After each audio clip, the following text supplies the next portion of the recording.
মহাবিশ্বের একটি অমোঘ ও ভয়ঙ্কর সত্য হল, যা কিছুর শুরু আছে তার ধ্বংস নিশ্চিত। আপনি, আমি, এই পৃথিবী, এমনকি রাতের আকাশের ওই জ্বলজ্বলে নক্ষত্রগুলোও সব কিছুই ধীরে ধীরে মৃত্যুর দিকে এগিয়ে যাচ্ছে।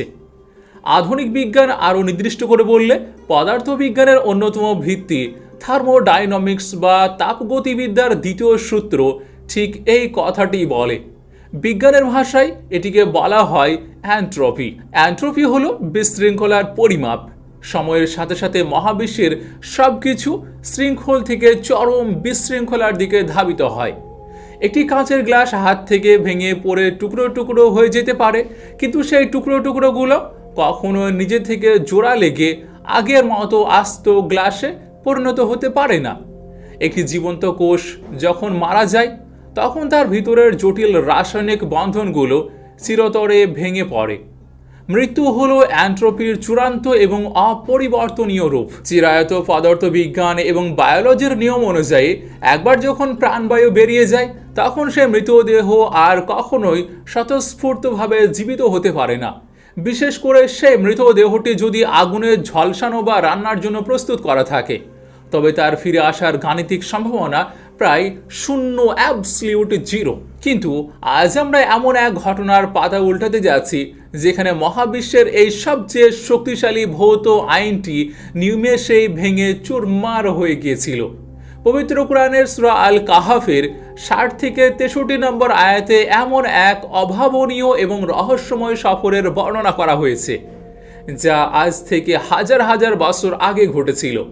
এটি ছিল আল্লাহর নবী হযরত মুসা আলাইহিস সালাম এবং তার তরুণ সঙ্গী হযরত ইউসা ইবনে নুনের একটি ঐতিহাসিক যাত্রা। তাদের গন্তব্য ছিল মাজমাউল বাহরাইন, অর্থাৎ দুই সমুদ্রের মিলনস্থল। দীর্ঘ সফরের ক্লান্তিতে তাদের ক্ষুধা পেয়েছিল। তাদের সাথে খাবার হিসেবে একটি থলের ভিতরে রাখা ছিল একটি মাছ। তাফসীর ইবনে কাসির সহ একাধিক নির্ভরযোগ্য ইসলামিক সূত্র থেকে আমরা জানতে পারি, সেই মাছটি জীবিত ছিল না, সেটি ছিল মৃত মাছ। এবং কোনো কোনো বর্ণনা অনুযায়ী সেটি লবণ মাখানো বা ভুনা করা অবস্থায় ছিল, অর্থাৎ সম্পূর্ণ খাবার উপযোগী একটি মৃত প্রাণী, যার কোষে প্রাণের কোনো অস্তিত্ব অবশিষ্ট ছিল না। কিন্তু সেই নির্দিষ্ট স্থানটিতে পৌঁছানোর পর এমন কিছু ঘটল, যা মানুষের কল্পনা, যুক্তি এবং পদার্থবিজ্ঞানের সকল নিয়মকে স্তব্ধ করে দেয়। থলের ভিতরে থাকা সে মৃত নিস্তেজ কোষ ধ্বংস হওয়ার মাছটি হঠাৎ করে স্পন্দিত হতে শুরু করে। তাহলে কোথা থেকে এলো এই প্রাণশক্তি? থার্মোডাইনামিক্সের প্রথম সূত্র বলে, শক্তি শূন্য থেকে সৃষ্টি হতে পারে না। তাহলে একটি মৃত কোষ সমুদ্রের পানি স্পর্শ করার আগেই কিভাবে চারিপাশের শূন্যতা থেকে বিপুল পরিমাণ এনার্জি বা শক্তি গ্রহণ করে জীবিত হয়ে উঠেছিল? এটি শুধু কোনো সাধারণ অলৌকিক ঘটনা ছিল না, এটি ছিল স্পেস, টাইম বা স্থানকালের বুননে ঘটে যাওয়া এক বিশাল গ্লিচ বা ফাটল। ভেবে দেখুন, একটি ভুনা করা মাছের কোষে কোষে পুনরায় প্রাণের সঞ্চার হওয়া মানে হলো এন্ট্রপির কাঁটাকে আক্ষরিক অর্থে উল্টো দিকে ঘুরিয়ে দেওয়া। সময়ের তীর, অ্যারো অফ টাইম, যা সব সময় সামনের দিকে চলে, সেই নির্দিষ্ট বিন্দুতে যেন তা পিছনের দিকে চলতে শুরু করেছিল। মৃত কোষগুলো পুনরায় নিজেদের গঠন তৈরি করেছিল।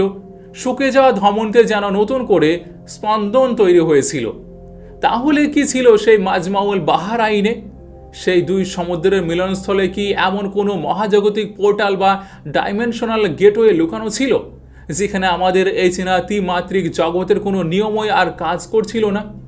যেখানে জীবন ও মৃত্যুর মাঝখানের যে অদৃশ্য এবং দুর্ভেদ্য দেওয়াল, তা মুহূর্তের মধ্যে চূর্ণ বিচূর্ণ হয়ে গিয়েছিল। হযরত মুসা আলাইহিস সালামের সেই সফরে এমন এক উচ্চতর জ্ঞানের সন্ধান ছিল, যাকে কোরআনে ইলমে লাদুনি বলেছে। এই জ্ঞান আমাদের দৃশ্যমান ভৌত জগতের কারণ কার্য, কজ অ্যান্ড এফেক্ট সম্পর্কের সম্পূর্ণ ঊর্ধ্বে।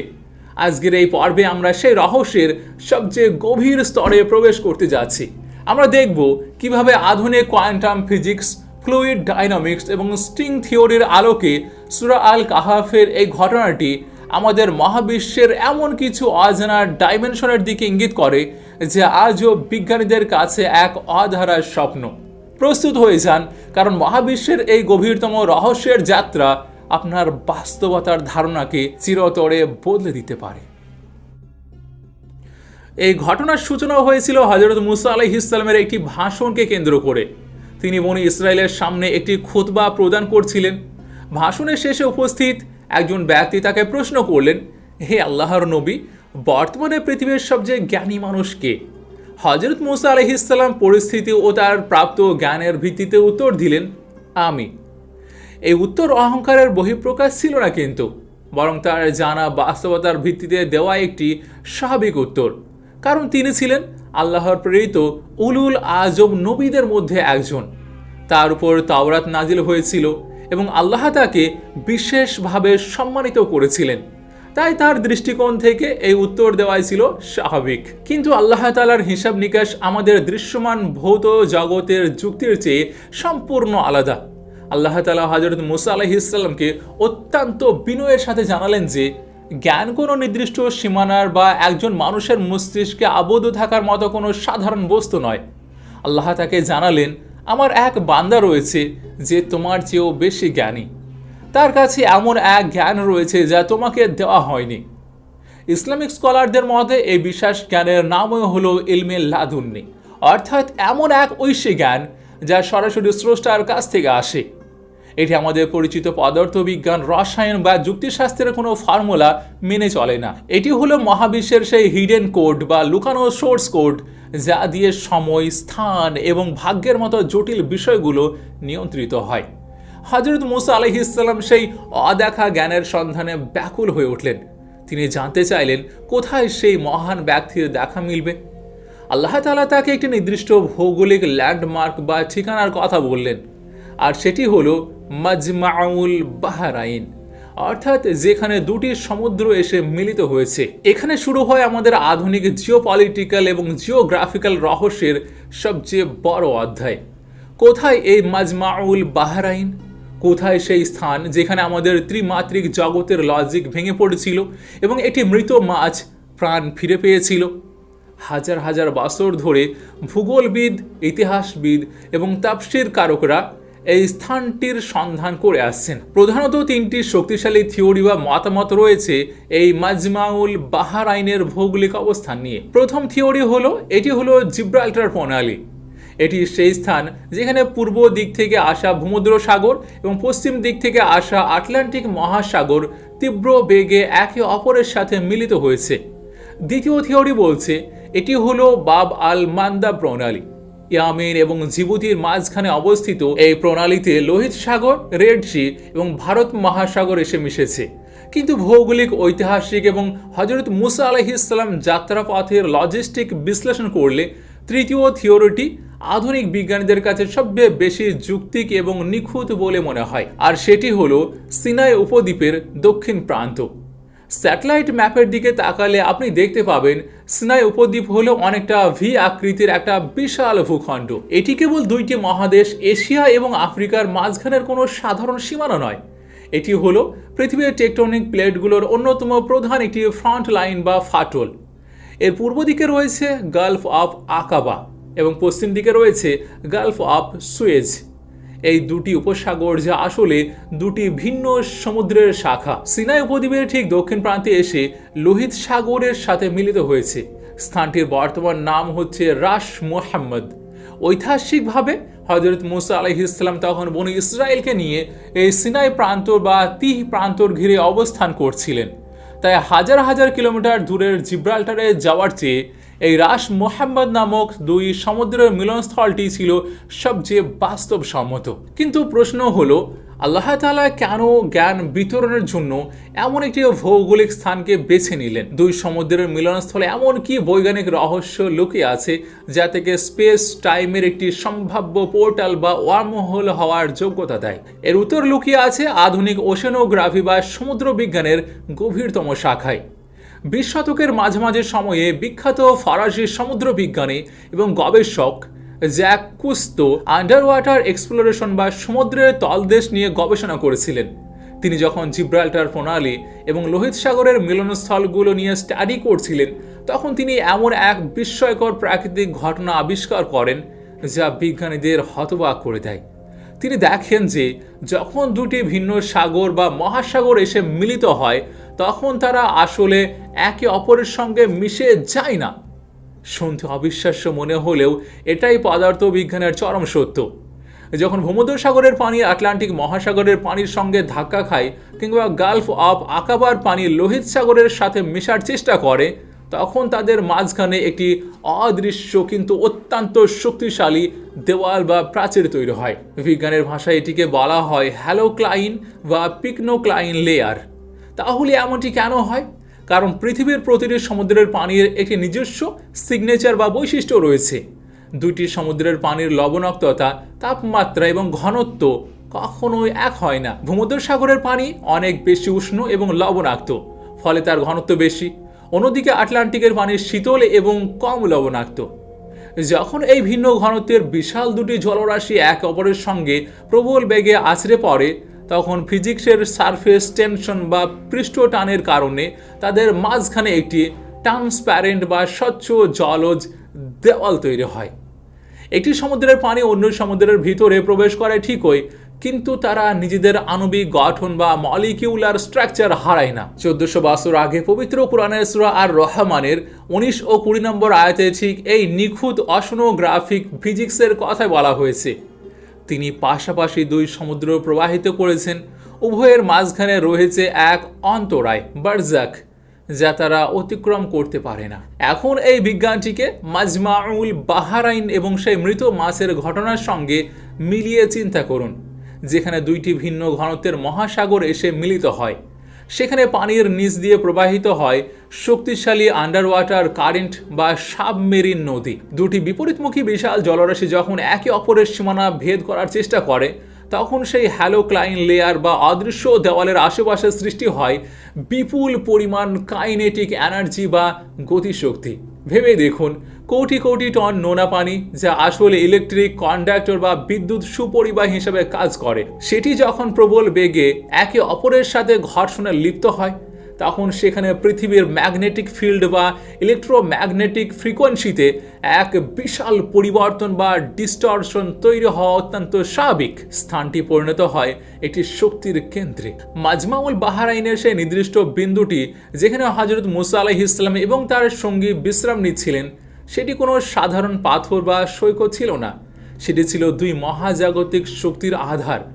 দুটি ভিন্ন ঘনত্বের সমুদ্রের প্রচণ্ড সংঘর্ষের ফলে সৃষ্ট এক ইলেকট্রোম্যাগনেটিক গ্রাউন্ড জিরো।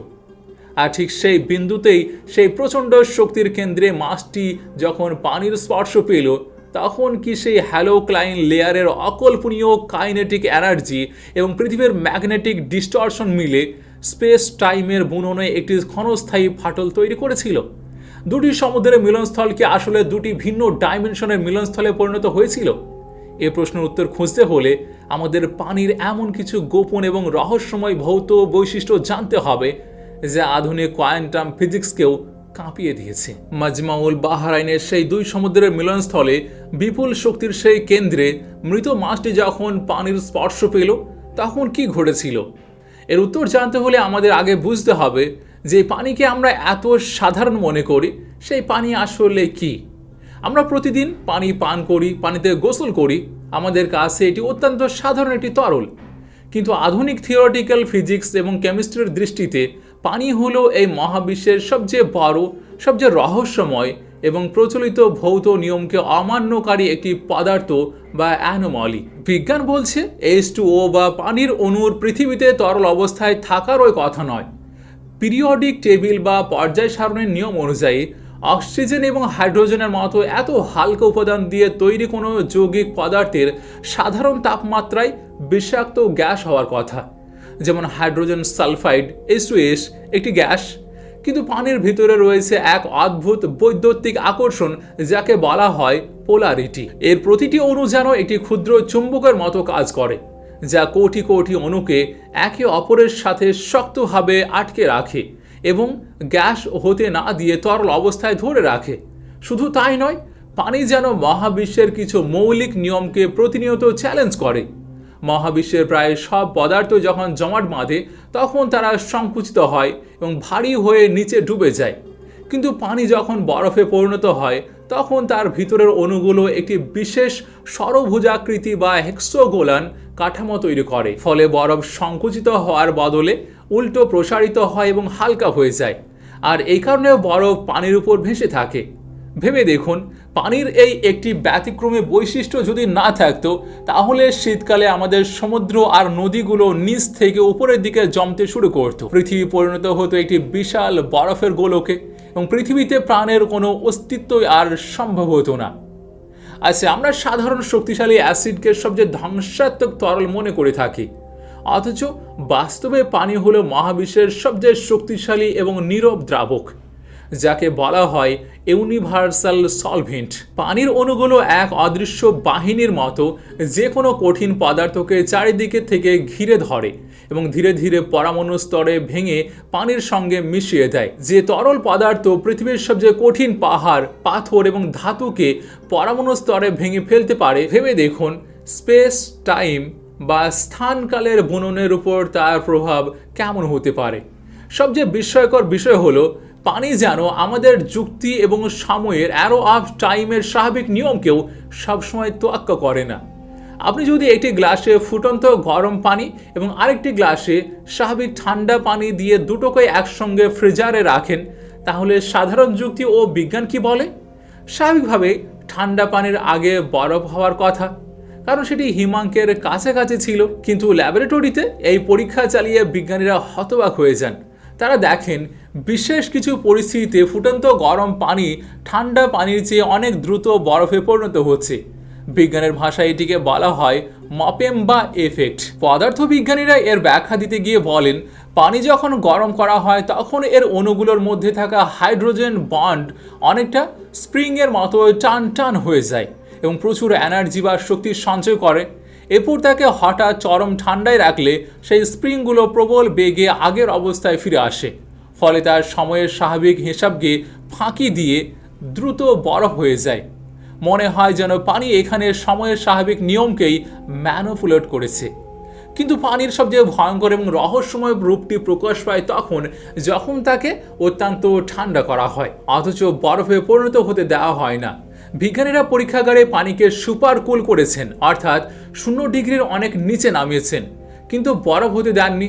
এই অবস্থায় পানি যা করে তা কোয়ান্টাম ফিজিক্সের জগৎকেও কাঁপিয়ে দিয়েছে। সুপারকুল অবস্থায় পানি হঠাৎ করে একটি নয়, বরং একই সাথে দুইটি ভিন্ন তরল অবস্থায় বিভক্ত হয়ে যায়।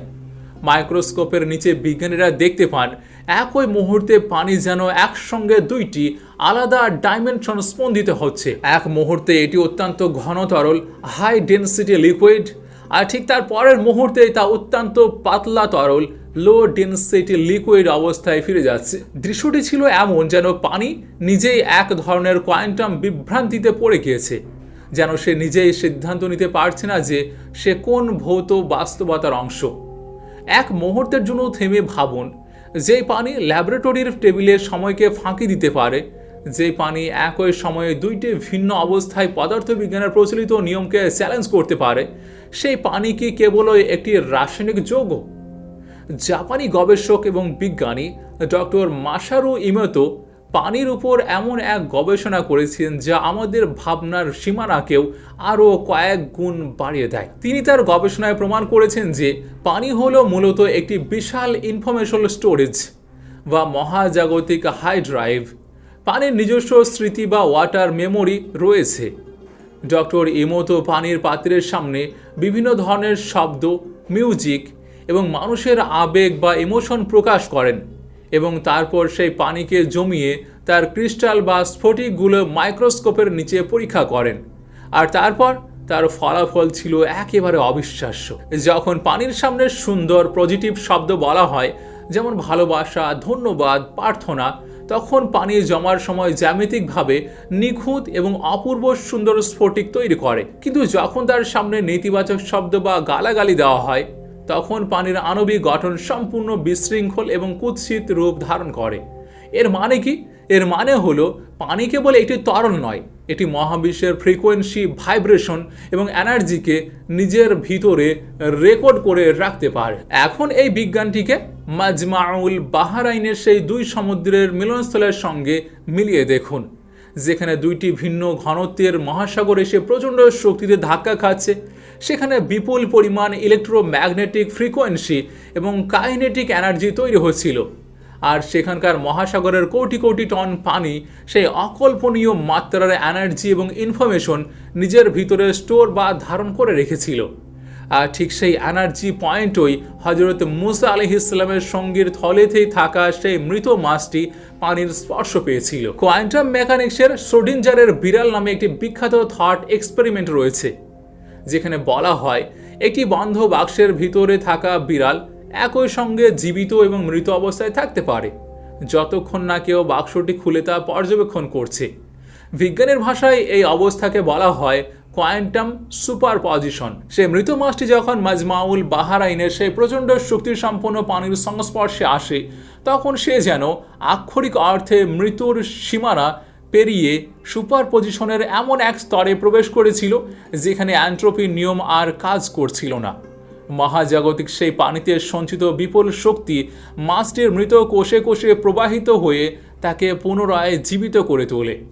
কিন্তু বিস্ময়ের তো তখনও কেবল শুরু। পবিত্র কোরআনের সূরা আল কাহাফের ৬১ নম্বর আয়াতে বলা হয়েছে, অতঃপর মাছটির সমুদ্রে নিজের পথ তৈরি করে নিল সারাভা। এবং ৬৩ নম্বর আয়াতে মুসা আলাইহিস সালামের সঙ্গী বলছেন, মাছটির সমুদ্রে বিস্ময়করভাবে নিজের পথ তৈরি করে নিয়েছিল আজাবা। এখানে ব্যবহৃত সারাবা শব্দটির অর্থ হলো সুড়ঙ্গ বা চ্যানেল, আর আজাবা মানে হলো এমন কিছু যা মানুষের বোধ, যুক্তি এবং স্বাভাবিক প্রকৃতির সম্পূর্ণ বাইরে। মাছটি যখন পানিতে প্রবেশ করল তখন সে সাধারণ মাছের মতো লেজ নেড়ে শুধু সাঁতরে চলে যায়নি, সে পানির ভিতরে আক্ষরিক অর্থে একটি সুড়ঙ্গ বা পোর্টাল তৈরি করেছিল। ফ্লুইড ডাইনামিক্স বা তরল গতিবিদ্যার মৌলিক নিয়ম হলো, পানির ভিতরে কোনো গর্ত বা ফাঁকা জায়গা তৈরি হলে পানির সাথে সাথে চারপাশ থেকে ধেয়ে এসে সেই শূন্যস্থান পূরণ করে দেয়। আপনি পানির ভিতরে হাত ঢুকিয়ে বের করে আনলে মুহূর্তের মধ্যেই সেই পানি সেই জায়গাটি দখল করে নেবে। কিন্তু কোরআন বলছে, মাছটি পানির ভিতরে যে পথ তৈরি করেছিল সেটি একটি সুড়ঙ্গ বা সারাবার মতো টিকে ছিল। পানি তার স্বাভাবিক তরল ধর্ম ভুলে গিয়ে যেন একটি কঠিন দেওয়ালের মতো আচরণ করছিল। বিজ্ঞানের ভাষায় একে বলা যেতে পারে মাইক্রোস্কোপিক লেভেলের কোয়ান্টাম টানেলিং। কোয়ান্টাম ফিজিক্সে আমরা দেখি একটি সাব অ্যাটমিক কণা যেমন ইলেকট্রন অনেক সময় এমন কোনো বাধা বা দেওয়াল ভেদ করে অন্য পাশে চলে যায় যা চিরায়ত পদার্থবিজ্ঞান বা ক্লাসিক্যাল ফিজিক্স অনুযায়ী সম্পূর্ণ অসম্ভব। কণাটি যেন বাঁধার মাঝখান দিয়ে একটি অদৃশ্য সুড়ঙ্গ তৈরি করে। মাছটিও কি তাহলে সেই শক্তির কেন্দ্রে মহাবিশ্বের স্পেস টাইমের বুনন ভেদ করে এমন কোনো কোয়ান্টাম টানেল বা ডাইমেনশনাল সুড়ঙ্গ তৈরি করেছিল? মুসা আলাইহিস সালামের সঙ্গী যখন ঘটনাটি দেখেছিলেন তখন তার কাছে এই দৃশ্যটি এতটাই অবাস্তব এবং লজিকের বাইরে মনে হয়েছিল যে তিনি এটিকে আজাবা বা অকল্পনীয় বিস্ময় বলে অভিহিত করেছেন। কিন্তু প্রশ্ন হলো, পানির ভিতরে এমন পোর্টাল বা ডাইমেনশনাল প্রবেশদ্বার কিভাবে তৈরি হতে পারে?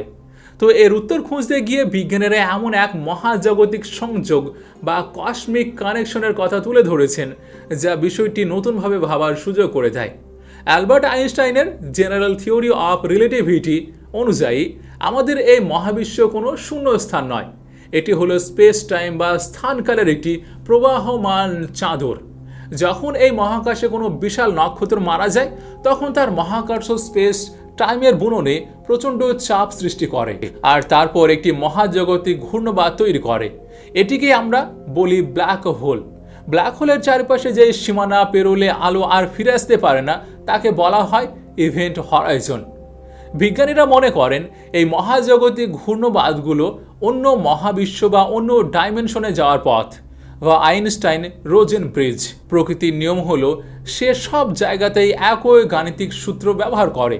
মহাশূন্যে যেমন স্পেস টাইমের বুনন রয়েছে, পৃথিবীতে তেমনই রয়েছে মহাসাগরের বিশাল জলরাশি। কিছুদিন আগে সুইজারল্যান্ডের ETH, জুরিক এবং মিয়ামি ইউনিভার্সিটির বিজ্ঞানীরা সমুদ্রের স্রোত, বিশেষ করে দক্ষিণ মহাসাগরের আগুলহাস কারেন্ট নিয়ে গবেষণা করতে গিয়ে একটি ভয়ঙ্কর আবিষ্কার করেন। তারা সমুদ্রের বুকে তৈরি হওয়া বিশাল বিশাল জলঘূর্ণি বা ওশেনিক এডিসের গতিবিধি গাণিতিকভাবে বিশ্লেষণ করেছিলেন। বিশ্লেষণের পর বিজ্ঞানীরা হতবাক হয়ে দেখলেন যে এই সামুদ্রিক জলঘূর্ণিগুলোর সমীকরণ আর মহাকাশের ব্ল্যাক হোলের ফটন স্ফিয়ার বা ইভেন্ট হরাইজনের গাণিতিক সমীকরণ হুবহু এক। হ্যাঁ, আপনি ঠিকই শুনেছেন, সমুদ্রের বুকে তৈরি হওয়া এই অতিকায় ঘূর্ণবাদগুলো আক্ষরিক অর্থে মহাকাশের ব্ল্যাক হোলের ম্যাথামেটিক্যাল রেপ্লিকা বা গাণিতিক প্রতিরূপ। ব্ল্যাক হোলের ইভেন্ট হরাইজন যেমন আলোকে আটকে রাখে, তেমনি এই ওশেনিক এডিগুলোর চারিপাশেও এমন একটি নিখুঁত সীমানা বা বলয় তৈরি হয় যার ভিতরে থেকে এক ফোঁটা পানিও বাইরে বের হতে পারে না, আবার বাইরের কোনো পানি ভেতরে ঢুকতে পারে না। পানি যখন এমন প্রবল মহাজগতে ঘূর্ণন এবং চাপ নিয়ে আবর্তিত হয়, তখন সেটি ব্ল্যাক হোলের মতোই আচরণ করতে শুরু করে। এবার সবগুলো একসঙ্গে মেলান মাজমাউল বাহারাইনে, যেখানে দুটি সমুদ্রের প্রচণ্ড সংঘর্ষ হচ্ছিল, যেখানে ইলেকট্রোম্যাগনেটিক ফ্রিকোয়েন্সি তার সর্বোচ্চ সীমায় ছিল।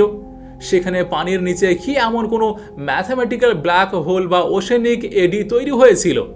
আর মাছটিকে সেই জলজ ব্ল্যাক হোলের ইভেন্ট হরাইজন ভেদ করে স্পেস টাইমকে বাঁকিয়ে এমন একটি ওয়ার্মহোল বা পোর্টাল খুলে ফেলেছিল যা সরাসরি হযরত খিজির আলাইহিসসালামের সেই উচ্চতর ডাইমেনশনে গিয়ে মিলেছে। সেই কারণেই কোরআনে এটিকে সারাবা বলেছে, কারণ মাছটি আমাদের 3D স্পেসের পানির সাঁতরে যায়নি, সে পানির ভিতর দিয়ে উচ্চতর মাত্রার হায়ার ডাইমেনশন দরজায় প্রবেশ করেছিল। কারণ হযরত খিজির আলাইহিসসালামের কাছে যে ইলমে লাদুন্নি বা বিশেষ জ্ঞান ছিল, তা আমাদের এই স্বাভাবিক সময় এবং কারণ কার্যের কজ অ্যান্ড এফেক্টের জগৎ থেকে অনেক অনেক দূরের। সেখানে পৌঁছানোর জন্য ত্রিমাত্রিক জগতের লজিক ভেঙে এমন একটি ডাইমেনশনাল টানেল পার হওয়া ছাড়া আর কোনো উপায় ছিল না। আচ্ছা, পানির ভিতরে তৈরি হওয়া সেই রহস্যময় ডাইমেনশনাল টানেল বা পোর্টাল পার হওয়ার পর হযরত মুসা আলাইহিসসালাম অবশেষে দেখা পেলেন আল্লাহর সেই বিশেষ বান্দার, যার নাম তাফসিরের কিতাবগুলোতে হযরত খিজির আলাইহিসসালাম হিসেবে উল্লেখ করা হয়েছে। হযরত মুসা আলাইহিসসালাম তাকে অত্যন্ত বিনয়ের সাথে অনুরোধ করলেন, আল্লাহ আপনাকে যে সত্য জ্ঞান ইলমে লাদুনি দান করেছেন, তা থেকে আমাকে কিছু শিক্ষা দেওয়ার জন্য আমি কি আপনার অনুসরণ করতে পারি? খিজির আলাইহিসসালাম জানতে যে আমাদের এই সাধারণ ত্রিমাত্রিক জগতের মানে 3D ওয়ার্ল্ডের লজিকে অভ্যস্ত একজন মানুষের পক্ষে তার কাজগুলো মেনে নেওয়া অসম্ভব। তাই তিনি শর্ত দিলেন, তুমি আমার সাথে ধৈর্য ধারণ করতে পারবে না, আর যে বিষয় তোমার জ্ঞানের আয়ত্তের বাইরে তা নিয়ে তুমি ধৈর্য ধরবে বা কিভাবে? তবে তুমি যদি আমার অনুসরণ করোই, তবে কোনো বিষয়ে আমাকে প্রশ্ন করতে পারবে না যতক্ষণ না আমি নিজেই তার ব্যাখ্যা দিই। এরপর শুরু হলো পৃথিবীর ইতিহাসের সবচেয়ে রহস্যময় এবং প্যারাডক্সিক্যাল এক যাত্রা। এই যাত্রায় খিজির আলাইহিসসালাম এমন 3টি কাজ করলেন যা আমাদের দৃশ্যমান জগতের কারণ কার্য বা কজ অ্যান্ড এফেক্টের নিয়মে সম্পূর্ণ অন্যায়, অযৌক্তিক এবং অপরাধ। প্রথম ঘটনা, তারা দুজন গরিব জেলেদের একটি নৌকায় ওঠালেন। জেলেরা তাদের বিনা ভাড়ায় নদী পার করে দিচ্ছিল, কিন্তু মাঝ নদীতে গিয়ে খিজির আলাইহিসসালাম হঠাৎ করে নৌকার তক্তা ভেঙে একটি বিশাল ফুটো তৈরি করে দিলেন। আমাদের 3 ডাইমেনশনাল লজিকে এটি হলো উপকারী মানুষের সাথে চরম বেঈমানি এবং সম্পত্তি ধ্বংস করা। হযরত মুসা আলাইহিসসালাম, যিনি ছিলেন ন্যায় বিচারের প্রতীক, তিনি প্রতিবাদ করে উঠলেন। দ্বিতীয় ঘটনা, তারা একটি গ্রামে গেলেন যেখানে কিছু নিষ্পাপ বালক খেলা করছিল। হঠাৎ খিজির আলাইহিসসালাম তাদের মধ্য থেকে একটি বালককে ধরে হত্যা করে ফেললেন। আমাদের মানবীয় লজিক এবং আইনে এটি হলো কোল্ড ব্লাডেড মার্ডার বা চরমতম অপরাধ। মুসা আলাইহিসসালাম আবারও তীব্র প্রতিবাদ করলেন, আপনি কি একটি নিষ্পাপ প্রাণকে হত্যা করলেন? তৃতীয় ঘটনা, এরপর তারা এমন একটি জনপদে পৌঁছালেন যেখানে তারা ক্ষুধার্ত অবস্থায় খাবার চাইলেন, কিন্তু গ্রামবাসীরা তাদের আতিথেয়তা করতে পরিষ্কার অস্বীকার করল। সেই গ্রাম থেকে ফিরে আসার পথে তারা দেখতে পেল যে একটি পুরানো দেওয়াল ধসে পড়ার উপক্রম হয়েছে। খিজির আলাইহিসসালাম বিনা পারিশ্রমিকে সেই দেওয়ালটি মেরামত করে দিলেন। আমাদের সাধারণ যুক্তিতে এটি চরম বোকামি। যে গ্রামের মানুষ খাবার দিল না, তাদের উপকার কেন করতে হবে? মুসা আলাইহিসসালাম বললেন, আপনি চাইলে তো এর জন্য পারিশ্রমিক নিতে পারতেন। তো এবার শর্ত ভাঙার কারণে এখানেই তাদের সফরের সমাপ্তি ঘটে যায়। কিন্তু বিদায় নেওয়ার আগে হযরত খিজির আলাইহিসসালাম এমন কিছু ব্যাখ্যা দিলেন যা আধুনিক যুগের থিওরিটিক্যাল ফিজিক্স এবং স্ট্রিং থিওরির সবচেয়ে জটিল সমীকরণগুলোর সঙ্গে মিলে যায়। এই কাজগুলো বোঝার জন্য আমাদের আগে মহাবিশ্বের কাঠামো বুঝতে হবে। আমরা মানুষরা বাস করি একটি ত্রিমাত্রিক বা থ্রি ডাইমেনশনাল জগতে। আমাদের দৈর্ঘ্য, প্রস্থ এবং উচ্চতা আছে, কিন্তু অ্যালবার্ট আইনস্টাইন তার থিওরি অফ রিলেটিভিটিতে প্রমাণ করে গিয়েছেন যে মহাবিশ্বে আরও একটি মাত্রা রয়েছে, আর সেটি হলো সময় বা টাইম। এই সময়কে বলা হয় ফোর্থ ডাইমেনশন। কিন্তু আমরা সময়কে নিয়ন্ত্রণ করতে পারি না। আমরা সময়ের একটি রৈখিক বা লিনিয়ার রেখায় বন্দী হয়ে আছি। আমরা কেবল বর্তমানকে অনুভব করতে পারি, অতীতকে শুধু মনে রাখতে পারি, কিন্তু ভবিষ্যৎ আমাদের কাছে সম্পূর্ণ অন্ধকার। আমাদের কাছে সময় হলো একটি তীরের মতো, অ্যারো অফ টাইম, যা কেবল সামনের দিকে ছুটছে। কিন্তু আধুনিক পদার্থবিজ্ঞানের সবচেয়ে যুগান্তরকারী তত্ত্ব অর্থাৎ স্ট্রিং থিওরি বা এম থিওরি বলছে যে এই মহাবিশ্ব কেবল 4টি মাত্রায় সীমাবদ্ধ নয়। গাণিতিকভাবে এই মহাবিশ্বকে নিখুঁতভাবে কাজ করতে হলে কমপক্ষে 10টি বা 11টি ডাইমেনশন বা মাত্রার প্রয়োজন। এখন কল্পনা করুন, একটি দ্বিমাত্রিক 2D বা সমতল কাগজের উপর একটি পিঁপড়া হাঁটছে। পিঁপড়ার কাছে তার জগৎটি শুধু সামনের, পিছনের এবং ডানে বাঁয়ে বিস্তৃত। সে জানে না তার কাগজের উপরে একটি 3 ডাইমেনশনাল জগৎ আছে। আপনি যদি কাগজের উপর থেকে পিঁপড়াটির সামনে একটি কলম রেখে দেন, পিঁপড়াটির কাছে মনে হবে কলমটি হঠাৎ করে শূন্য থেকে জাদুর মতো আবির্ভূত হয়েছে, কারণ তার 2D মস্তিষ্ক 3D বস্তুকে প্রসেস করতে পারে না। ঠিক একইভাবে আমরা যারা 3D জগতে বসবাস করি, আমরা চতুর্থ বা উচ্চতর মাত্রার হায়ার ডাইমেনশনের কোনো ঘটনা বুঝতে পারি না। আইনস্টাইনের থিওরি থেকে উদ্ভূত ব্ল্যাক ইউনিভার্স থিওরি অনুযায়ী অতীত, বর্তমান এবং ভবিষ্যৎ বলে আসলে আলাদা কিছুই নেই। উচ্চতর মাত্রা থেকে দেখলে মহাবিশ্বের শুরু বিগ ব্যাং থেকে শেষ পর্যন্ত পুরো সময় রেখাটি একই সাথে একটি বিশাল ব্লকের মতো অবস্থান করছে। হলিউডের বিখ্যাত সিনেমা ইন্টারস্টেলারের শেষ দৃশ্যে টেসার জ্যাক্টের ভিতরের দৃশ্যটি মনে আছে, যেখানে নায়ক কুপার একটি ফোর্থ ডাইমেনশনাল স্পেসে প্রবেশ করে। সেখানে সে তার মেয়ের জীবনের অতীত, বর্তমান এবং ভবিষ্যতের প্রতিটি মুহূর্ত একই সাথে চোখের সামনে ভাসতে দেখে। তার কাছে সময় আর কোনো প্রবাহমান নদীর মতো নয়, বরং একটি ফিজিক্যাল স্পেস বা লাইব্রেরির মতো, যেখানে সে যে কোনো মুহূর্তে উঁকি দিতে পারে। আল্লাহ তাআলা হযরত খিজির আলাইহিস সালামকে যে ইলমে লাদুনি দান করেছিলেন, বিজ্ঞান এবং দর্শনের ভাষায় তা হলো এই উচ্চতর মাত্রার পারসেপশন বা দেখার ক্ষমতা। খিজির আলাইহিস সালাম ভবিষ্যৎ নিয়ে কোনো অনুমান বা প্রেডিকশন করছিলেন না।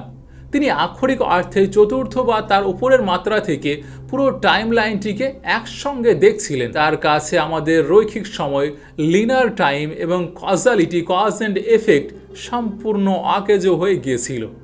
আচ্ছা, এবার তার কাজগুলোকে এই হায়ার ডাইমেনশনাল লেন্স দিয়ে বিশ্লেষণ করা যাক। প্রথমত, নৌকা ফুটো করা। খিজির আলাইহিস সালাম দেখতে পাচ্ছিলেন যে ওই নদীপথের একটু সামনে এক অত্যাচারী রাজা অপেক্ষা করছে, যে সব ভালো নৌকা জোর করে ছিনিয়ে নিচ্ছে। নৌকাটি ভালো থাকলে গরিব জেলেদের একমাত্র সম্বলটি চিরতরে হারিয়ে যেত। খিজির আলাইহিস সালাম নৌকাটি ফুটো করে সেটিকে বাহ্যিকভাবে ত্রুটিপূর্ণ করে দিলেন, যাতে রাজা সেটি না নেয়। আমাদের 3D লজিকে যা ছিল ধ্বংস, হায়ার ডাইমেনশনাল লজিকে তা ছিল রক্ষা বা প্রিজার্ভেশন। দ্বিতীয়টি হলো বালক হত্যা, আর এটি সবচেয়ে কঠিন একটি বিষয়। কিন্তু খিজির আলাইহিস সালাম টাইম লাইনের অনেক দূর পর্যন্ত দেখতে পাচ্ছিলেন। তিনি দেখছিলেন যে এই নিষ্পাপ বালকটি বড় হয়ে এমন একজন চরম অত্যাচারী, অহংকারী এবং কাফির মানুষে পরিণত হবে। তার কারণে তার নেককার পিতামাতাও ঈমান হারিয়ে জাহান্নামের পথে চলে যাবে। আল্লাহ তাআলা চাইলেন তাকে সরিয়ে নিতে এবং সেই পিতামাতাকে একটি নেককার সন্তান দান করতে, যে তাদের জন্য রহমত হবে। আমাদের কাছে যা ছিল নির্মম হত্যাকাণ্ড, আল্লাহর বৃহত্তর টাইম লাইনে সেটি ছিল 3টি আত্মার চিরস্থায়ী মুক্তি এবং চরমতম দয়া। আর সর্বশেষ, দেওয়াল মেরামত।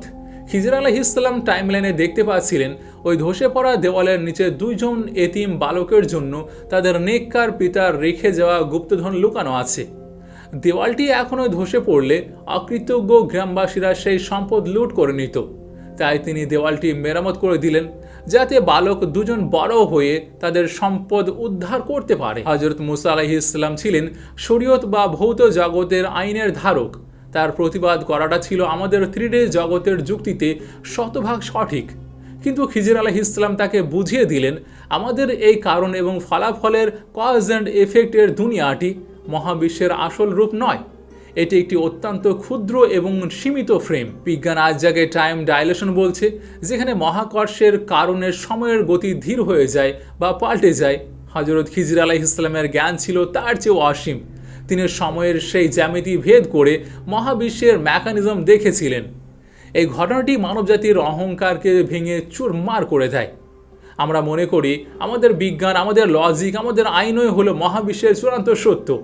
কিন্তু মাজমাউল বাহরাইনের এই ঘটনাটি প্রমাণ করে যে মানুষের জ্ঞান, তা তিনি যতই বড় বিজ্ঞানী বা দার্শনিক হোক না কেন, তা একটি নির্দিষ্ট ডাইমেনশনের শেকলে আবদ্ধ আছে। আমরা কেবল ঘড়ির টিকটিক শব্দ শুনতে পাই, কিন্তু যে স্রষ্টা সেই সময়কে সৃষ্টি করেছেন তার কাছে অতীত, বর্তমান বা ভবিষ্যতের কোনো দেওয়াল নেই। আর এই কারণে আমাদের দৃশ্যমান জগতের অনেক কিছু আমাদের কাছে অবিচার বা নিষ্ঠুরতা বলে মনে হয়। হঠাৎ করে কোনো আপন মানুষের মৃত্যু, কোনো বিশাল আর্থিক ক্ষতি কিংবা জীবনে নেমে আসা কোনো ঘোর অন্ধকার, আমরা আমাদের 3D লজিক দিয়ে আল্লাহর বিচারকে প্রশ্ন করি। কিন্তু আমরা যদি খিজির আলাইহিস সালামের মতো সেই হায়ার ডাইমেনশন থেকে পুরো টাইম লাইনটি দেখতে পেতাম, তাহলে আমরা বুঝতে পারতাম আমাদের জীবনে ঘটে যাওয়া প্রতিটি আপাত দৃষ্টিতে খারাপ ঘটনার পিছনে লুকিয়ে আছে এক বিশাল মহাজাগতিক মাস্টার প্ল্যান। হাজার বছর আগে সূরা আল কাহাফে বর্ণিত মাজমাউল বাহরাইনের সেই ঘটনা আমাদের কেবল অতীতের গল্প শোনায় না, বরং আধুনিক পৃথিবীর এমন কিছু ভয়ঙ্কর রহস্যের দিকে আঙুল তোলে যা আজও বিজ্ঞানীদের রাতের ঘুম কেড়ে নিয়েছে। ভেবে দেখুন তো, আমাদের এই পৃথিবীতে আজও কি এমন কোনো স্থান নেই যেখানে প্রকৃতির স্বাভাবিক নিয়ম হঠাৎ করে কাজ করা বন্ধ করে দেয়? আটলান্টিক মহাসাগরের বুকে অবস্থিত কুখ্যাত বারমুডা ট্রায়াঙ্গেল, কিংবা প্রশান্ত মহাসাগরে জাপানের উপকূলে ড্রাগনস ট্রায়াঙ্গেল বা শয়তানের সাগর, এর কথা একবার চিন্তা করুন। এইসব স্থানে পৌঁছালে আধুনিক প্রযুক্তিতে তৈরি বিশাল বিশাল জাহাজ, রাডার এবং শক্তিশালী বিমান মুহূর্তের মধ্যে কোনো চিহ্ন না রেখে চিরতরে গায়েব হয়ে যায়। কেন সেখানে গেলে কম্পাসের কাঁটা দিক হারিয়ে পাগলের মতো ঘুরতে শুরু করে? বিজ্ঞানীরা এটিকে বলেন ম্যাগনেটিক অ্যানোমালি বা চৌম্বকীয় অসঙ্গতি। কিন্তু একটু গভীরভাবে চিন্তা করুন তো, মাজমাউল বাহরাইনে যেমন দুইটি ভিন্ন ঘনত্বের সমুদ্রের মিলনে এক প্রচণ্ড শক্তির কেন্দ্র বা ইলেকট্রোম্যাগনেটিক ভর্টেক্স তৈরি হয়েছিল, বারমুডা ট্রায়াঙ্গেল বা ড্রাগনস ট্রায়াঙ্গেলেও কি ঠিক একই রকম কোনো মহাজাগতিক ঘূর্ণবাদ তৈরি হয়? সেখানেও কি পৃথিবীর স্পেস টাইমের বুননে এমন কোনো সাময়িক গ্লিচ বা ফাটল দেখা দেয়? যখন কোনো জাহাজ বা বিমান নিখোঁজ হয়, তারা কি আসলে কেবল সমুদ্রের তলদেশে ডুবে যায়, নাকি সে মৃত মাছটির মতোই তারা কোনো অজানা ডাইমেনশনাল পোর্টালে পানির ভেতরের কোনো সারাবাতে প্রবেশ করে? আমাদের এই 3 ডাইমেনশনাল পৃথিবী থেকে তারা কি চিরতরে হারিয়ে যায় উচ্চতর কোনো মাত্রায়? এই প্রশ্নগুলোর কোনো সুনির্দিষ্ট উত্তর আধুনিক বিজ্ঞানের কাছে নেই। আজকের পৃথিবীর তাবর তাবর পদার্থ বিজ্ঞানীরা একটি মাত্র সমীকরণ খুঁজছেন। তারা কোয়ান্টাম ফিজিক্স এবং জেনারেল রিলেটিভিটিকে মিলিয়ে তৈরি করতে চান মহাবিশ্বের চূড়ান্ত সূত্র, থিওরি অফ এভরিথিং। তারা মনে করেন এই একটি গাণিতিক সমীকরণ দিয়ে মহাবিশ্বের সমস্ত রহস্যের সমাধান করা সম্ভব। কিন্তু ইলমে লাদুন্নি বা হযরত খিজির আলাইহিস সালামের সব ঐশ্বিক জ্ঞান আমাদের চোখে আঙুল দিয়ে দেখিয়ে দেয় যে মানুষের বিজ্ঞান এবং লজিক আসলে কত ক্ষুদ্র। বিজ্ঞান কেবল ততটুকুই মাপতে পারে যতটুকু আমাদের এই 3 ডাইমেনশনাল জগতের ফিজিক্যাল সীমানার ভিতরে ঘটে। কিন্তু স্রষ্টার জ্ঞান বা ইলমে লাদুন্নি হলো সেই সীমানার বাইরের master code. Theory of everything হয়তো একদিন ব্ল্যাক হোলের ভিতরের রহস্য বের করে ফেলবে, কিন্তু তা কি কখনো জীবন আর মৃত্যুর মাঝখানের সেই অদৃশ্য দেওয়ালকে ভাঙতে পারবে? তা কি কখনো সময়ের রৈখিক হিসাবকে ফাঁকি দিয়ে ভবিষ্যৎকে বর্তমানের আয়নায় দেখতে পারবে? হয়তো না, কারণ মানুষ স্রষ্টা নয়, মানুষ কেবল এক ক্ষুদ্র পর্যবেক্ষক। আমরা অনন্তকাল ধরে এই মহাজাগতিক সমুদ্রের তীরে দাঁড়িয়ে কেবল নুড়ি পাথরে কুড়িয়ে যাব আর ভাবব আমরা পুরো মহাসাগরকে জেনে ফেলেছি। কিন্তু মাজমাউল বাহরাইনের মতো স্থানগুলো আমাদের প্রতিনিয়ত মনে করিয়ে দেয় মহাবিশ্ব আমাদের কল্পনার চেয়েও অনেক বেশি রহস্যময়, অনেক বিশাল। আজকের এই পর্বটি হয়তো আপনার চারিপাশের চেনা জগৎ সম্পর্কে আপনার দীর্ঘদিনের ধারণাকে একটু হলেও নাড়িয়ে দিয়েছে। যদি এই গভীর শূন্যতা, এই মহাজাগতিক রহস্য আপনাকে সত্যি ভাবিয়ে তোলে, তবে এই জ্ঞান কেবল নিজের মস্তিষ্কে আটকে রাখবেন না। ভিডিওটি এখনই শেয়ার করুন আপনার বন্ধু, পরিবার এবং প্রিয়জনের মাঝে। তাদেরকেও বাধ্য করুন আমাদের অস্তিত্ব, আমাদের বিজ্ঞান এবং স্রষ্টার এই অসীম সৃষ্টির রহস্য নিয়ে নতুন করে ভাবতে। আর হ্যাঁ, মহাবিশ্বের এমন আরও অসংখ্য ব্রেন বেন্ডিং রহস্যের গভীরে ডুব দিতে, স্পেস টাইমের এই গোলক ধাঁধায় আমাদের স্থায়ী সঙ্গী হতে চ্যানেলটা অবশ্যই সাবস্ক্রাইব করে বেল আইকনটি অবশ্যই প্রেস করে রাখবেন, যাতে পরবর্তী ডাইমেনশনের দরজা খোলার আগেই নোটিফিকেশন আপনার কাছে পৌঁছিয়ে যায়। আজকের মতো এই ত্রিমাত্রিক জগৎ থেকে বিদায় নিচ্ছি। ভালো থাকবেন। আল্লাহ হাফেজ। দেখা হবে পরবর্তীতে কোনো এক অজানা রহস্যের সন্ধানে। আপনাদের সঙ্গে আমি নাহিদ। আমাদের সঙ্গে জুড়ে থাকার জন্য শুকরিয়া।